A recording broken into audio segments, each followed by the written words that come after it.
That's right, I uploaded my very first animation to this YouTube channel 10 years ago. The video was titled My First Animation or Whatever, I'm Done, This Is Hard. It was animated using Source Filmmaker all the way back in 2015. My channel was actually called Berry Friendly back then as a joke name for the YouTube comment section, and the name Crashsune was only created on a whim because I needed a new Battle.net username. And at complete random, I decided to combine the titles of two games I had on my shelf, Crash Bandicoot and Hatsune Miku Project Diva F. Match those together and there you have it, Crashsune. I fully planned on changing it later because I thought it kinda sucked, only to realize you actually couldn't do that on Battle.net without paying money, and so the name stuck.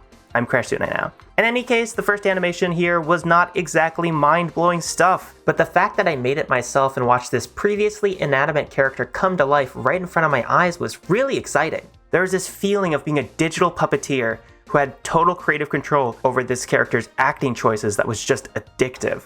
And really, that's what I want this video to be about. The joy of art and animation. We're gonna deep dive into how I went from making Source Filmmaker animations in my bedroom to being the full-time YouTuber and 3D artist I am today. And I want this to be a thank you for the amazing supportive community I've been so lucky to have for this past decade. But without further ado, I'm getting antsy and want to start talking about animation, so let's get into it. Before we get right into this video, for those who are interested in creating their own character models in 3D animations, to celebrate my 10th anniversary, my Create Animated Characters Even If You've Never Opened Blender course is now on sale for a limited time. It's perfect for complete beginners and intermediate Blender artists, as you'll learn the exact workflows I use to create my own low poly characters and animations. I've designed it to be a perfect entry point for aspiring 3D artists, and by purchasing this course, you're helping me create free YouTube tutorials and full-length animated videos. You're not just buying a course, you're helping make Crashsune possible. This is on sale for a limited time, so make sure to check that link in the description below today. But now, let's talk about how I got started. I was raised in the cheese capital of the world, Wisconsin, and homeschooled my entire life up until college. And though VeggieTales was made here in our neighboring state of Illinois, there wasn't exactly a thriving animation industry here. Do cows even know how to use computers? Growing up though, I loved Pixar movies like Toy Story and Cars, with my absolute favorite being 2004's The Incredibles. But truthfully, I was never the artistic type growing up. After all, I really had zero artistic talent. I could not draw to save my life. My brother did though. Right from the start, he was the cool one making bionicle drawings and stop motion animations of Transformers. And while I'd gladly watch him work his magic and help him out, I never really considered myself an artiste. My interest tended to be around video games, animated shows, and computers. It helped that all my homeschooling was done on my awesome Y2K-infused Windows XP laptop, but because I was homeschooled and all my homework was digital, I essentially lived on that laptop. I was obsessed with YouTube videos and learning about all the different technical aspects of games like Super Mario World ROM hacking, Mario 64, and the moddable gold source games like Half-Life 1. And while I didn't fully realize it at the time, I really loved filmmaking. When the artist behind the camera pulled back the curtain to see how these movies were actually made, it just blew my mind. I still vividly remember watching the behind-the-scenes videos on the DVD for Spy Kids 3, where Robert Rodriguez showcased the creative techniques he used to make captivating movies with a tiny budget. And the same was true of the bonus videos on Pixar DVDs, where they showed how 3D artists made these incredible animated movies. But with that said, I definitely never thought of this as a job that I could have. After all, there wasn't an industry here. That felt like a Hollywood thing, not exactly a Wisconsin thing. I never watched 321 Penguins, Jimmy Neutron, or VeggieTales and thought to myself, wow, what a great career opportunity. Heck, I never even heard of 3D animation software before. And sure, someone had to make the talking vegetables move, but all I really knew was that the 3D animation was done on computers, just like how video games were made on computers. But as I became a teenager, I slowly learned more and more about computers, and as I did, I picked up little details on how these things were actually made, and all the while, a new interest of mine altogether began. Around this time in my life, as so many of us do, I got really into anime and manga. And this is probably because this was around the time that Attack on Titan started to release in the United States, and anime slowly became more of a mainstream interest here. My gateway drugs were the popular Hatsune Miku live shows I watched on YouTube, and later on anime like Watamote. In fact, the second anime I ever watched was Madoka Magica, which, pro tip, do not do that to yourself. But eventually, while I still preferred playing games, I found anime I really clicked with and grew to love, like Soul Eater, Full Metal Alchemist, Log Horizon, and Gurren Lagann. And as the proud owner of a PlayStation Vita on release, I also got into games like Freedom Wars, Gravity Rush, Danganronpa, Persona 4 Golden, and Hyperdimension Neptunia. Then, one fateful day when I was 14, my mom and I were walking through a bookstore and saw a book by a YouTuber I was a big fan of. It was actually an instructional drawing book called Mastering Manga with Mark Crilly. I had zero intention of buying it, but after my mom saw me express interest in it, she bought it for me without any hesitation. Thanks, Mom. With all that said though, I had so much self-doubt going into this whole drawing thing. After all, I wasn't kidding earlier, I had zero experience or talent with art, let alone drawing. So when I first opened the book and tried following Mark Crilly's instructions on how to draw anime-style characters, let me tell you, I was horrible. My first time following along with his instruction resulted in anime eyes that turned out so bad that I actually cried comparing how his eyes looked to my own attempt. But again, thanks to the support of my mom, I kept going with it. And eventually, I even made drawings that were pretty good. Sure, they were copies of Mark's drawings and they weren't quite as good as his drawings, but they weren't bad, and I could tell that I was getting better. So I kept at it, drawing from Mark's wisdom and practicing my skills over the next few weeks. And over time, this officially became a hobby of mine.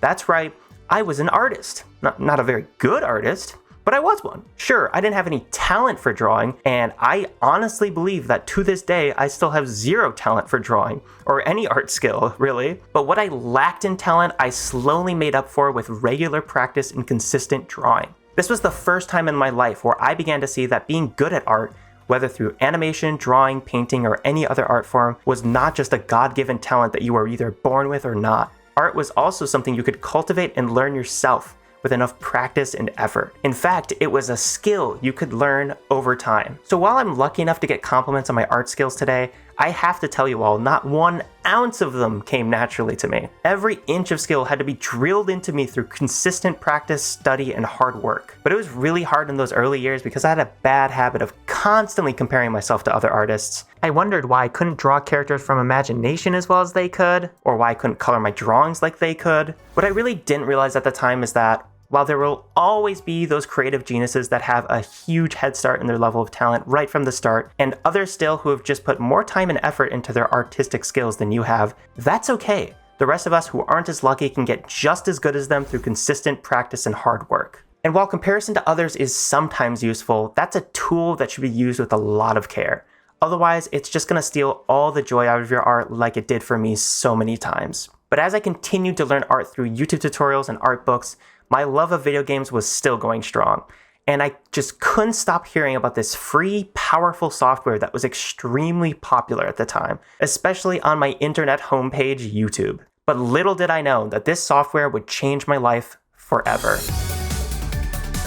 Never before had a piece of 3D animation software blown up in mainstream popularity and appeal quite like Source Filmmaker did. Amazing videos from creators like Anonymous, Winglet, Crocodile, Italian Ninja, McVie, No Names Left, Liz Kankoi, Jesse Baumgartner, Lieutenant Eddie, and so many more were in high demand with no shortage of supply. Fans of animated YouTube videos were eating good. I even watched my own brother use it to make animations. But why did it reach such a high level of popularity? Well, Valve Software, the creators of Source Filmmaker, did something that had never quite been done before.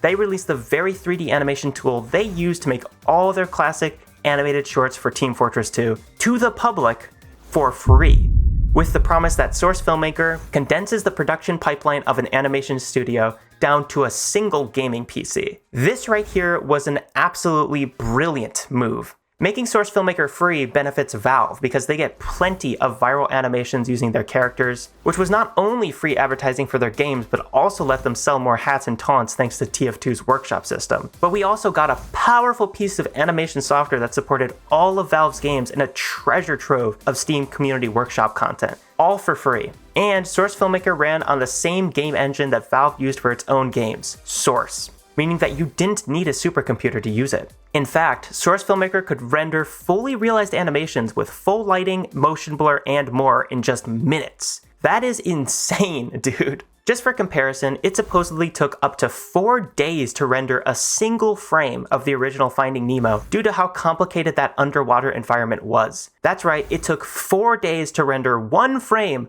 of a 24 frames per second film. That's 4 entire days to render a single image that would only be on screen for a 1/24th of a second. What Source Filmmaker did was show us that you didn't need Pixar-level supercomputers doing per-pixel path-traced lighting to make animated films that looked stylized yet beautiful. However, what was a total game changer compared to all animation software was that, on launch, Source Filmmaker also included Team Fortress 2's assets like maps, characters, hats, and guns. Plus, you could download assets from Valve's other games like Left 4 Dead and Portal in order to get the characters, models, and maps from those games too. For comparison, animation software like 3ds Max typically came in pre-installed with a sample scene, tutorial assets, and primitive 3D shapes. That's it. That's not necessarily a problem, as the software itself was solid. However, it meant that the skill barrier to create your own films was ridiculously huge. And that's exactly what made Source Filmmaker so special. This level of accessibility that it offered its users. At the time, most 3D animation software was highly inaccessible, and this was for a few reasons. First being that there was just a lack of good, high-quality learning resources or tutorials to learn 3D animation on your own, and unless you loved reading manuals and didn't mind overwhelming user interfaces, you kind of just had to go to college or university. The second reason being that, at the time, animation software was very expensive. For example, in 2012, Maya cost $3,495. I am not joking. And now in 2025, that's a monthly subscription cost you have to pay. Yay! I love it when mega corporations try to get every last penny and dime from me. It's awesome! And sure, free 3D animation capable software like Blender did exist in 2012. But do you know what eldritch horrors await you when you looked at Blender's UI in 2012? Yikes, dude. I remember trying to use Blender back then, and it was just way too overwhelming for me. There were entire guides created just to figure out what the heck is going on in the interface. And even free software like Miku Miku Dance had this problem. They were just not very accessible to the masses. Now let's see what Source Filmmaker's UI looked like around that time. Hey, that's not that bad. It actually just looks like an inverted, chunkier version of Blender's excellent modern animation UI. In fact, Source Filmmaker's UI may look familiar if you used editing software like Premiere Pro or Final Cut, and that's not by accident. Source Filmmaker put the filmmaking aspects of 3D animation first and foremost in some really innovative ways. That's largely because Source Filmmaker operates through a shot-based system. Every Source Filmmaker scene starts with one shot. And just like a real-life camera film reel, every time you cut a shot in Source Filmmaker, it keeps everything in that shot, allowing you to easily edit the timing of the cut and everything inside each shot totally separately from each other. This allows you to quickly see how camera cuts flow into each other and lets you make sweeping changes to one shot without needing to worry about whether or not those changes will ruin another shot. Plus, the 3 default audio tracks let you add sound right in Source Filmmaker for all your lip syncing and audio timing needs. Plus, Source Filmmaker launched alongside an excellent YouTube video tutorial series created by Valve themselves that explained key concepts behind animation, cinematography, and using Source Filmmaker as software. And that just made the idea of learning Source Filmmaker a lot more fun and less intimidating compared to all other 3D animation software at the time, in my opinion. And this, I believe, is what made Source Filmmaker so popular. And as a result, Source Filmmaker had single-handedly solved all 3 major hurdles that faced animation software of this era: price, educational resources, and accessibility to new users. And for me, it was definitely that Source Engine familiarity combined with its overall level of accessibility that gave me the confidence to at least try Source Filmmaker out. And I did. But dude, I was not good at it at all. It was confusing, and I wasn't at all sure the correct way to do just about anything was. Like, how do I move my camera? How do I make my characters move? How do I cut the camera and change the map? And just like with drawing, it took a lot of failing, experimentation, and Googling. But it was eventually Valve's own tutorial series and Lieutenant Eddie's Source Filmmaker tutorials where SFM slowly but surely started to click and make some sense to me. Especially when I saw a creator I really looked up to like Lieutenant Eddie share his own animation process. That was such an exciting and helpful peek behind the curtain. It was like the modern equivalent of watching those Spy Kids 3 DVD extras that showed you how the movie was made. Except it was step by step and went into way more depth. Thanks, little Eddie. And thus, after all this trial and error, the idea of one day posting my own Source Filmmaker animations to YouTube slowly but surely started to feel like an attainable goal. And so I began making animation projects in Source Filmmaker and shared some of them on this very YouTube channel publicly. Most of them were genuinely awful. Ace's Journey Across America was a real train wreck of a production, let me tell you. But hey, I was learning. So I kept at this for an entire year off and on, releasing a ton of Source Filmmaker animations, that I just poured myself into because it was just a lot of fun to make them. Most of them were very silly, but hey, it was a really fun hobby. However, I got to a point where I wasn't exactly sure what I wanted to do with my channel. I was experimenting and uploading whatever I felt like, being an animation of Adachi from Persona 4 set to Twilight by Elo, or a 2-minute long animation of me going up a ladder in Gary's mod. But I wasn't really sure what my audience liked or what I was passionate about. I was just doing it for fun, and that's a really important step and how everyone starts out for sure. But a huge turning point for me was when I released my first ever Game Grumps animation, Get Bigger Hands. Not only was making it fun, but releasing it just felt nice. I just loved how this animation forced me to think about cinematography, and I had so much fun contrasting the extremely goofy animations of friend Aaron against the very cute and reserved animations of Sayori. It was just a really fun contrast, and the characters were just so expressive.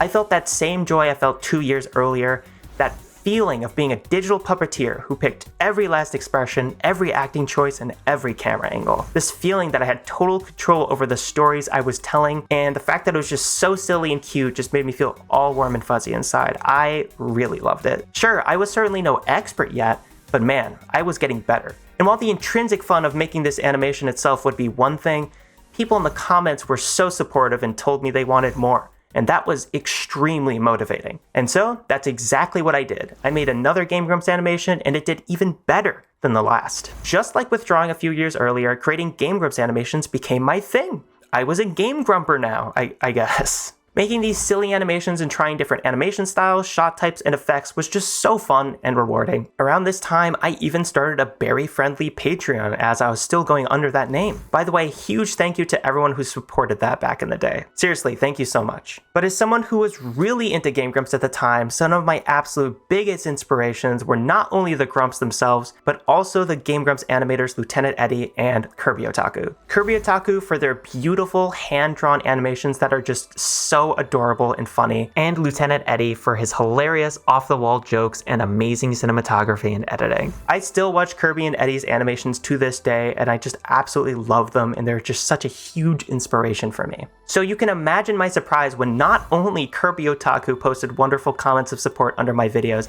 but Lieutenant Eddie did as well. Considering I felt like I was just barely starting out and trying to find my way, these comments were everything to me, and I'm still so thankful to them and all the other lovely comments I got around this time, even 7 years later. But ultimately, I ended up making 9 Game Grumps animations on this channel. I never did get a comment or any kind of official acknowledgement from the Grumps themselves, but hey, that's okay. I was having a ton of fun, and so was my community. Yet after making Game Grumps animations for an entire year, I was really burnt out in late 2018. After all, you kind of can only do the same thing for so long before you want to try something different. And so, on a total whim, I decided to explore a project that I had been thinking about making for some months now. Little did I know, however, this project would once again dramatically change the direction of this channel. One day in late 2018, I listened to a new song by an artist I really enjoyed called Love Taste. That artist was of course Moe Shop, and the song was recommended to me by a member of my public Discord, Tomoki. This song just instantly drew me in. The beat was so addicting, and I even liked that super cringeworthy rap section. And the cover art was just so captivating. Why does this Yandere type character have green skin? That is so weird, but I kinda like it. Thus, now that I was planning on taking a short break from making Game Grumps animations, I had made a new decision. I was going to finally learn how to use Blender, then learn how to model my own 3D characters and make a Love Taste music video. This animation would star a character I had thought up called Zoe, a zombie yandere that could take off and replace her own limbs at any time, something that I had plenty of visual gags and ideas planned out for. After all, the animation skills I learned have finally led me up to this point. I just needed to learn how to use Blender and make my own 3D characters. All I had to do was make a turnaround drawing, 3D model her, texture her, UV unwrap her, then animate her. How hard could that be? As it turns out, very hard. Especially back in 2018, man, resources on how to make your own anime-style characters in Blender were pretty thin on the ground. And I was just way over my head in the level of ambition I had for this project. So after a whole lot of waffling and frustration, I decided that I would just compromise my vision for the project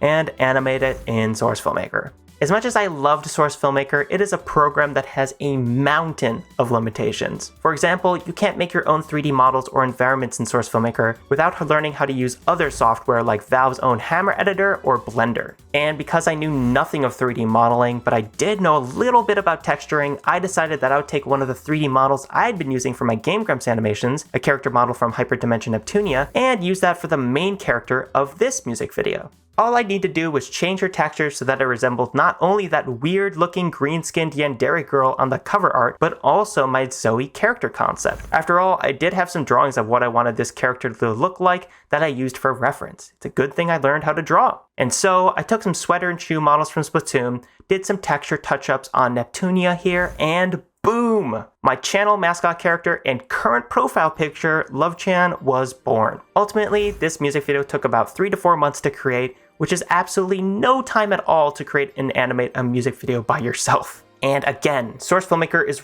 really what allowed that kind of turnaround time. Its shot-based editing tools and real-time audio syncing let me create very lengthy, on-beat animated sequences quickly. I used lots of animation references from different anime and really pushed the 3D model, animation, and cinematography to be as stylized and anime-inspired as I could make it. I even used an animation technique called stepped animation, also known as decimated animation. The way traditional 3D animation works is that you place down keyframes that represent the pose you want the character to hold for any given moment in time. Then you move forward in time and place another keyframe, which lets the magic of 3D animation happen, as it'll automatically interpolate the movement between those two keyframes. That's one of the key reasons why 3D animation is far faster than 2D animation. But it's also one of the reasons why 3D animation can feel less alive than 2D animation. Computer interpolated movement doesn't have that same handcrafted feel that 2D animation has. And because I wanted the animation to be as snappy, handcrafted, and anime-inspired as I could make it, I completely disabled all computer interpolation between keyframes in Lovechan's animation. Every pose and every movement was done frame by frame by hand. And boy, looking back at this video, I can really tell it's super jittery and weird looking sometimes. But I think context is important here because the Spider-Verse movies did not exist at this time.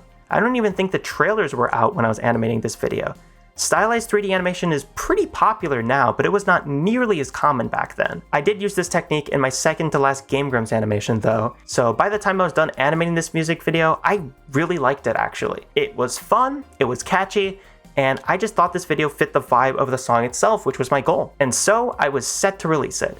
But I have an extremely vivid memory about publishing this animation. The video was 100% done. I animated it in Source Filmmaker, applied all the effects I wanted in Sony Vegas, and rendered it all out. It was finished and uploaded to YouTube, though not yet publicly released. But as I hovered my mouse over the release button on YouTube, I honestly cannot accurately describe the overwhelmingly negative emotions that washed over me in that moment. To put it into words, it felt like extremely palpable anxiety, stress, and fear flowed over me at the exact same time. And then I started to doubt myself. Like, really doubt myself. What if my viewers don't like this video? What if they think it's really weird? What if they think I'm weird? Am I weird? Is this video too sexual? Maybe I should just release it later when I feel better. Or maybe I just don't need to release it at all. After all, this is just way too different than what I've been releasing on this channel. People are definitely going to be disappointed. I should just go back to making Game Grumps animations. They're gonna hate it. I genuinely think the only reason I was able to release this video was because it got to the point where releasing it was just slightly less uncomfortable than not releasing it. And so on March 4th, 2019, despite how I was feeling, I released my fan-made Love Taste music video. And to my absolute shock and relief, my audience actually did like this video. In fact, some of them actually really loved it. And while this absolutely did not happen instantly, after a few days, this video took off like nothing I had ever created before it. I started getting a ton of new followers from it, and at the time of recording, it is the most viewed video on this channel. Some people even made fan art of Lovechan. And inspired by the outpouring of support and new followers, I planned on creating another music video. My love of Persona 4 Golden and Moe Shop's Moe Moe album led me to create my next animated music video, Magic. This one, however, did not go smoothly. Production was absolutely painfully brutal. In an effort to have full environments and more detailed animation in this music video, the production process was far more demanding lengthy, and complicated. It was a painful process, but 5 months later, on August 23rd, 2019, I released my second music video, Magic. And boy, I was actually pretty disappointed. Opinions on this one were far more mixed, with people being a lot more put off by the character animation than the last music video. My 3D animation weaknesses were definitely masked by the last music video starring a psychopath who's supposed to be off-putting, plus stylization can sometimes mask your mistakes. With all that said though, the video did ultimately do well, just not as well as the outlandish success of Love Taste. I have had friends who have told me that this video is their favorite on my channel though, which makes me really happy. And ultimately, I do feel like the effort was still more than worth it in order to explore myself creatively and try something new. But after taking a much needed break, I decided that I wanted to make a new project and started brainstorming. During this time, I was obsessed with Astolfo. Something about their cute, bubbly personality and how they questioned gender stereotypes was just awesome and inspiring. Then, one fateful day, get it? Fate? In late 2019, I went on an afternoon walk when a song came on shuffle. It was an excellent song that I just felt so nostalgic hearing.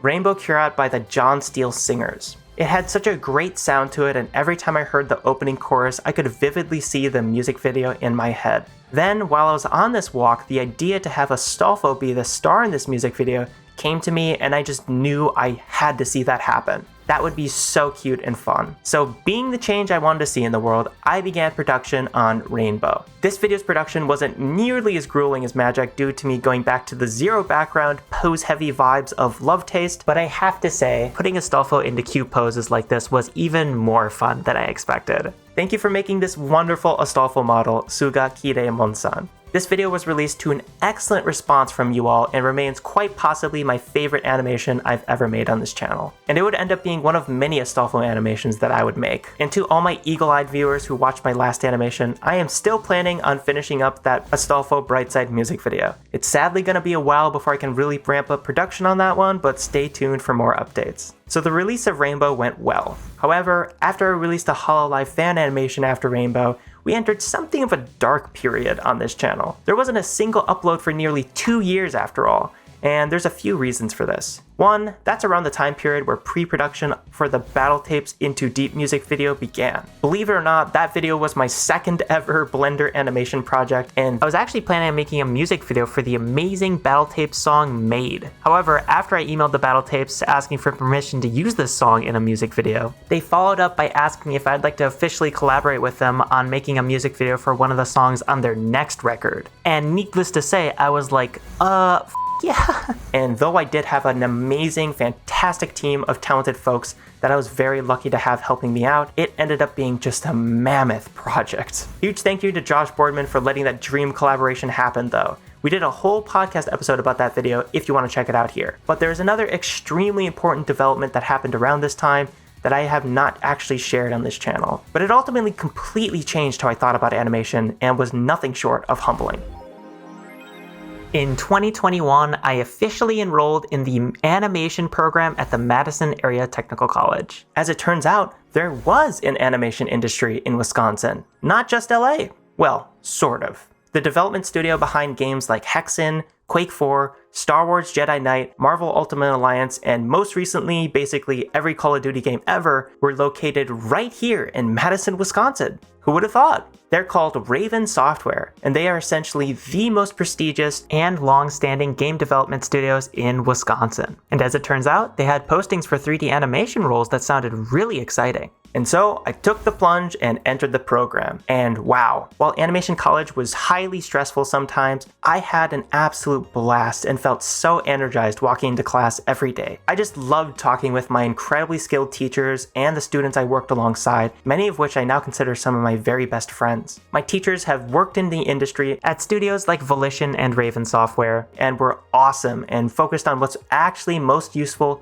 to a long-term career, which was learning the absolute fundamentals of drawing, 3D modeling, and animation. And for that, in the off chance that they're watching this, thank you Ed, Nathan, Jeff, and Ashley for being some of the most helpful and incredibly talented teachers and artists I could have possibly asked for. Same with my animation mentor, Brooke, a senior lead animator at Raven Software, who is just an inspiration and amazing teacher herself. But finally, in late 2022, I graduated from my technical college with an animation degree. It was a stressful, very stressful last semester, but I was very happy to finally be done.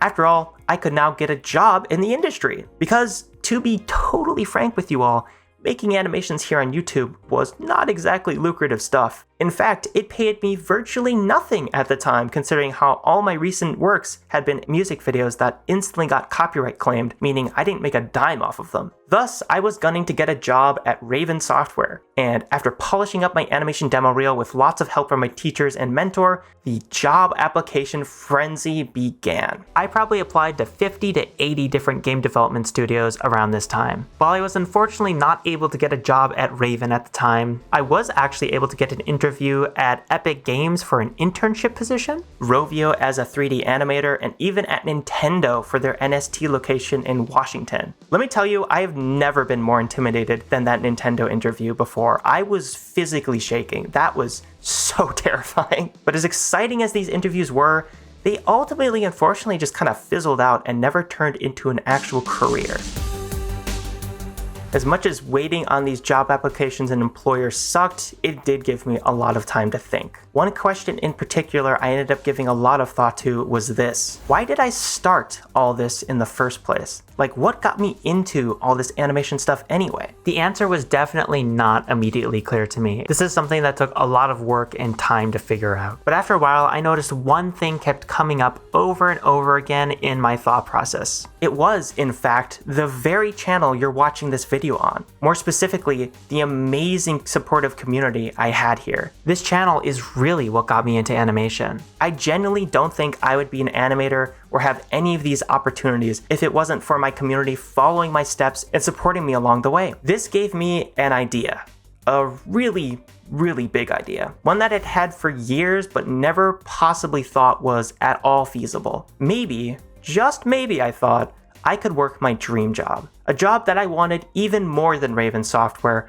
or any other game development studio I could imagine. And that job was doing YouTube full-time. I'm gonna be honest with you all, that was always my ultimate goal. Yes, working at Raven Software would be amazing, it would provide a consistent income, and I'd learn so many things and meet so many amazing, talented people there. But ultimately, my dream was to one day take all that I've learned from that job and bring it right back here to make even better and more ambitious animations for the people who got me here in the first place. After all, I discovered so much of myself through my art and through my animations. And what I wanted more than anything was to pay what my community has given me forward while making the exact kind of animations I love to make. But as exciting as an idea as that was, I needed a big project to make such an ambitious dream even happen. And so I announced and began creating the Rainbow Reanimated project. And I even opened a brand new Patreon page with member exclusive perks. And not only that, but I also began teaching others how to make 3D animations and 3D models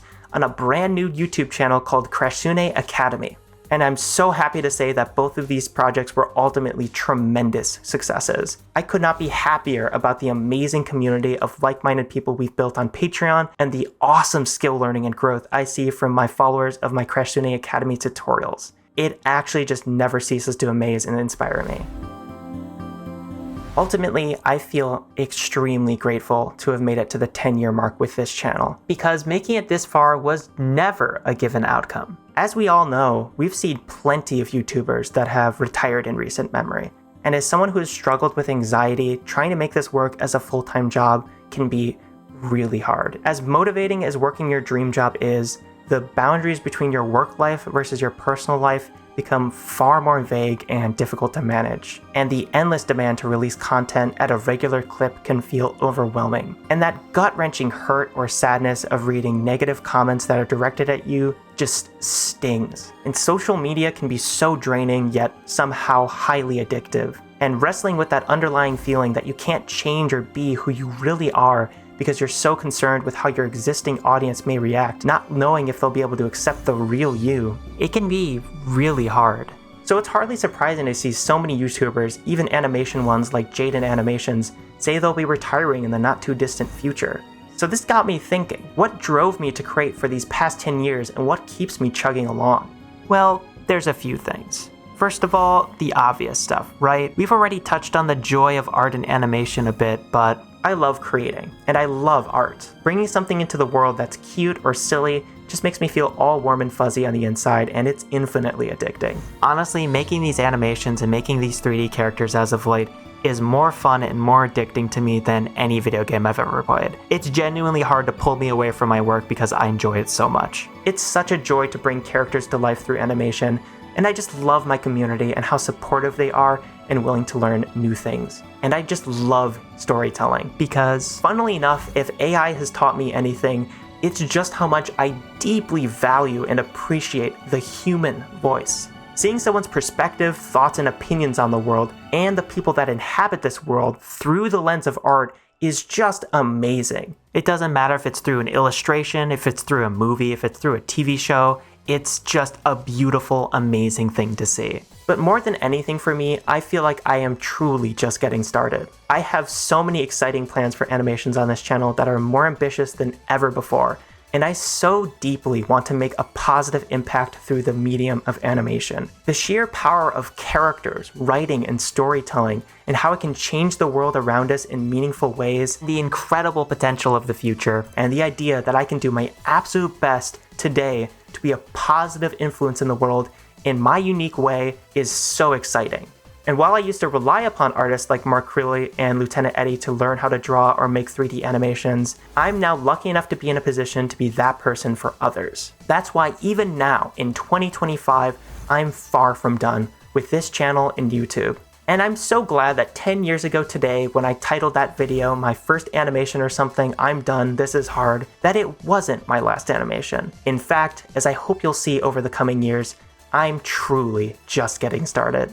Before I head out though, I have two very important and exciting things to tell you. The first is that my course that teaches you how to 3D model, rig, design, and animate your own low poly characters is on sale for a limited time if you use the link in the description box below this video. So please make sure to check that out if you're interested. Secondly, my friend group was kind enough to get me a cameo in 2022 from one of my biggest inspirations we mentioned earlier in this video. This is just a small clip from it, but when they first showed me this video, I wish we could have recorded my reaction because my jaw was literally just on the floor the entire time. But thank you for watching. I am so excited to see you in the next video. This is your boy, Aaron from Game Grumps. Also, I've seen your Game Grumps animated, all right? Under the name Crash Sune. I'm assuming that's how you pronounce it. They're fucking awesome. Made me laugh once again. I went and rewatched them when I got this cameo, and I was like, oh man, these are awesome. The one with the scent gland.